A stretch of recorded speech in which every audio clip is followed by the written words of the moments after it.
So now that we know what capitalism is, let's see if we can outline some of the arguments in favor of capitalism. As far as the moral side of things, moral philosophers arguing for capitalism will point to the freedom aspect. You get to decide what you want to do, where you want to do it, and what you want to do with the money that comes from whatever you choose to pursue in the economy.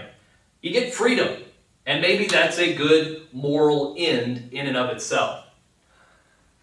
Another good thing is, unlike some economic systems that are inherently rooted on let's go take their stuff, capitalism is not imperialism, not inherently. Maybe some expressions of capitalism have imperialistic qualities. But under it, the ideas presented in the system, it's about cooperation. We only engage in mutually beneficial transactions that are positive sum, meaning both parties are made better off, not zero sum, where in order for me to win, you have to lose.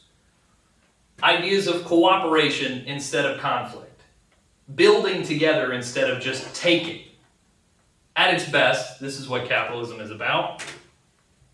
I think the pragmatic case, the practical case for capitalism is probably even a little stronger than that.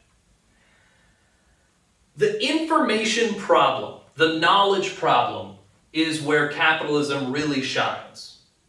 You have preferences about what you want to do for a living, about what kind of car you want to drive, about what kind of house you want to live in, about where you want your kids to go to school, about a million different things. What kind of shoes you want to wear.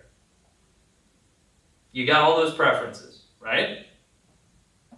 How do you tell the economy what your preferences are? Well, you go out and buy stuff. Your preferences are expressed through what you're choosing to do in the marketplace. When a lot of people all express those preferences through what they do in the marketplace, this is what makes up demand for different products. When lots of people want something, there's a lot of demand. It's going to shift rightward, right? People are going to be more willing to pay higher and higher prices for it, perhaps. And this is the key idea. Prices come about because of this knowledge problem. As companies send signals through the prices about how much it costs them, well, let's just dive into this. Hidden in these prices are information from the consumers. Hidden in what they're willing to pay is who wants to buy it, how much they're willing to pay, where they're willing to buy it, all sorts of information like this. Hidden in prices are information about the supply of the product as well. How much did it cost to make the thing? How much did it cost to transport it? What is the profit margin of the business that is making it? All of these things are hidden in prices. When they are working the way they ought to, prices scream. If prices for things are super duper high, the price is screaming. Maybe you see there's that new pair of tennis shoes you want. Oh my goodness, they're so cool. But they're $400 for a pair of tennis shoes. That price is screaming. It's screaming to you as a consumer. Don't buy this thing unless you really, really want it. It's screaming, we don't have that many. This is a unique thing. So if you really, really want it, you'll pay for it.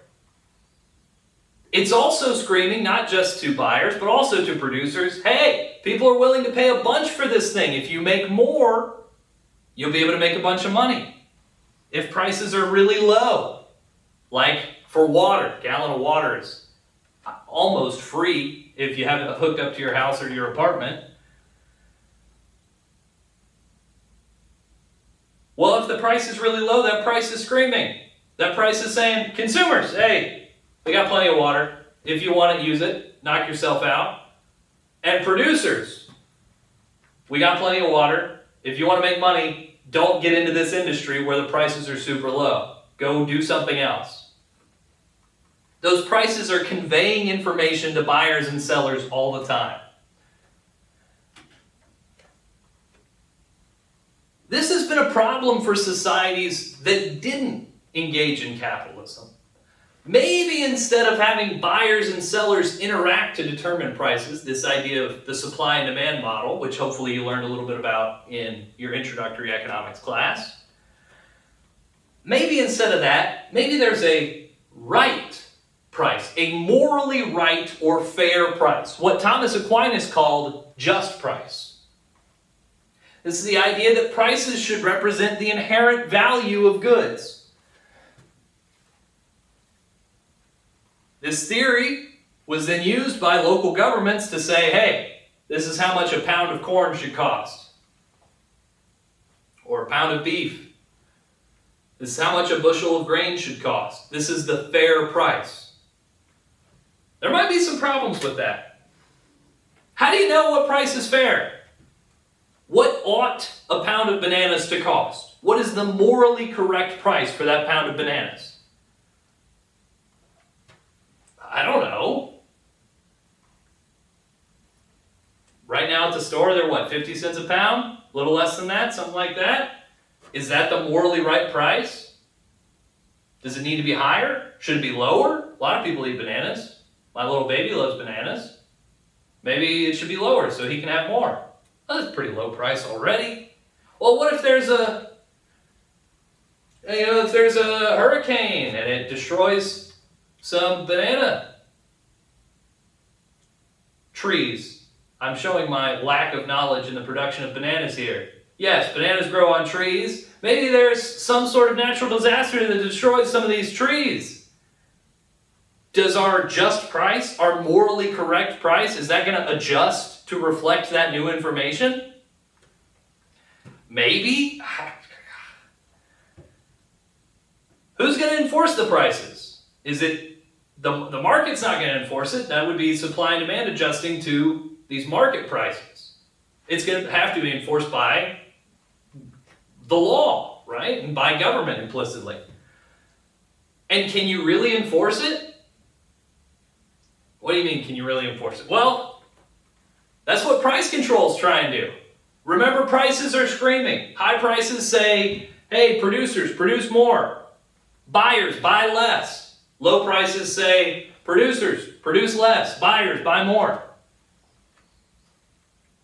When you put up price controls, you're just saying, shut up! Shut up, prices! I don't want to listen to you. What are price controls? They're limits on what prices can be.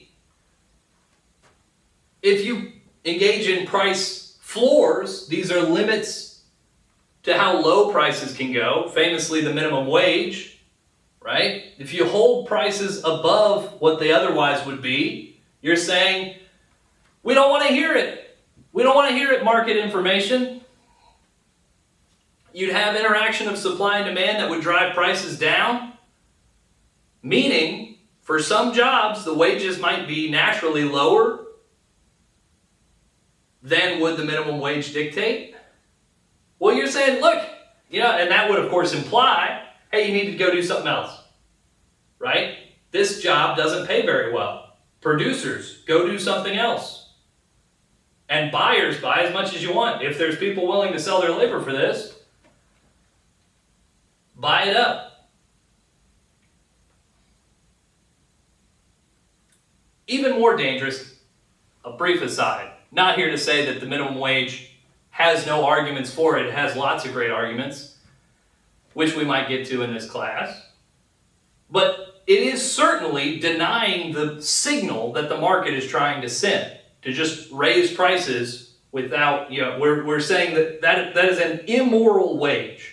We're saying that's an unfair price. If we hold prices below what they would naturally be in the economy, that's going to create shortages. So if this is famously happening in Venezuela right now, the price of food went up. Or I should say, the price of food would go up because there's not a lot of food. But the government said, well, it's immoral to charge people too much for food. Okay, if it's immoral to charge people too much, then hang on. Let's say, okay, take the example. You got the banana example. Let's say 50 cents a pound is too much. The government says, look, the moral price that is acceptable to charge people for bananas is 5 cents a pound. Well, what if it costs more than 5 cents a pound to make the bananas? There just won't be bananas. Or if they do get sold, they're going to get sold on black markets. They're going to get sold illegally. Because you've made it illegal to sell bananas at the price that it costs to make them. So people are going to have to find shadowy ways to sell these things. This is really what's happening in Venezuela right now. Not good stuff. So again, trying to outline some of the arguments in favor of capitalism. Perhaps the best one is this knowledge problem. This problem of